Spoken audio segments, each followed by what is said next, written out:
Welcome to Big Daddy Storytime. We're reading Sesame Street's Just Joking. Hey, can you see Zoe there? You could see her? Oh, great job. Would you like to read a story about Zoe's Just Kidding adventure? You would? Okay, let's get started. Halloween was still weeks away, but Zoe already knew what she was going to be. She even had her costume, which she kept in the bottom drawer of her dresser so she could look at it whenever she wanted. Zoe's costume had a fluffy mane and a long tail with a tuft of fur at the end of it. She thought it was the best costume she'd ever seen. Sometimes Zoe put on her costume and practiced roaring. Roar! She roared. She practiced creeping and strutting and pouncing. She began to wish Halloween wasn't just one day a year. Such a terrific lion, she said. I want to be one every day. The more Zoe thought about it, the more she thought, well, why do I have to wait for Halloween? I don't. Why can't I be a lion whenever I want? So Zoe decided to wear her lion costume to the park. On the way, she met Big Bird. Oh boy! Hello, Zoe, he said. I'm not Zoe, Zoe answered. Guess what I am? Are you a rhinoceros? Asked Big Bird. Don't joke me silly, said Zoe. I'm a lion.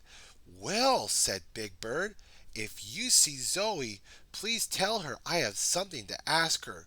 Roar, roar, roared Zoe. At the park, Elmo asked Zoe if she would like to play in the sandbox. Lions don't play in sandbox, Zoe growled. Roar. Sorry, Miss Lion, Elmo said. Elmo didn't know that. Zoe crept behind some bushes. She pretended she was in the jungle. Lions like jungles, you know. Zoe peeked through the green leaves. She could see Grover. Oh boy! Coming towards her. As he came near, Zoe jumped out. Roar! Oh my goodness, said Grover. You startled me. That's what lions are supposed to do, said Zoe. I guess you are right, answered Grover, but I never expected to see a lion on Sesame Street. Roar! Roared Zoe. The next day, Zoe wore her lion costume to the park again. From her hiding place in the bushes, she watched her friends play. She could see hairy monsters swinging, and Bert and Ernie on the seesaw. No one asked her to join in, though. They knew that lions don't play on swings or seesaws. When it was time for lunch, everyone stopped playing and walked out of the park together. I wonder where they're going, said Zoe. She decided to follow them as silently as a lion would. Zoe followed her friends to Big Bird's nest and watched as he greeted them. Then she crept closer to see what was going on. They were having a party! Without her, all of a sudden Zoe didn't feel like being a lion anymore. She called to Big Bird. Hello, Zoe, he said. Oops, sorry, I forgot. You aren't Zoe, you're a lion. I just was joking you, Big Bird, said Zoe.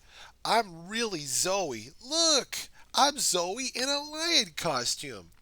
I'm glad to hear that, Zoe, because I really want you to come to my party, Big Bird said.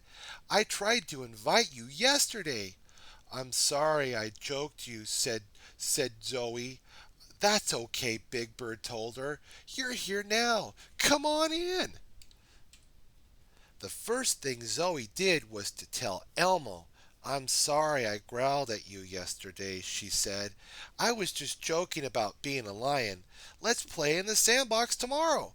Okie dokie, said Elmo. Then Zoe saw Grover. Look out, everyone, said Grover. There is a lion at this party. Don't worry, said Zoe. I was just joking you. Right now, I am just Zoe. That is good news, said Grover. I miss having just Zoe around. Zoe smiled. Sometimes I might look like Zoe the lion and roar like Zoe the lion, but underneath I will always be just Zoe. No joking. What have we learned today, my friends? We learned from Zoe that no matter what we are all special in our own way. Have a great day being you today. Be sure to like, favorite, and subscribe. Stay tuned for more Big Daddy Story Time. God bless.